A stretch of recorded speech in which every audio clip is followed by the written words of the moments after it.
Hello mga boss, yan magpapalit tayo ng Hero 5 sa B3 ko, Honda Click. Ayan, tanggalin natin yung o-ring sa elbow, ilipat natin sa bago nating elbow.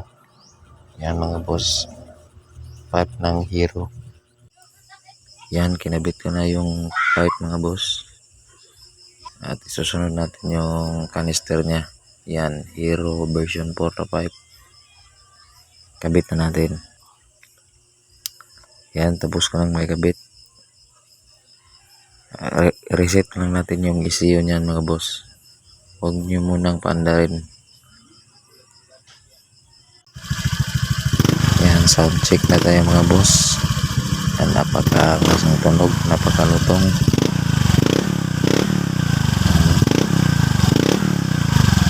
Click nyo yung yellow basket mga boss kung gusto nyo bumili.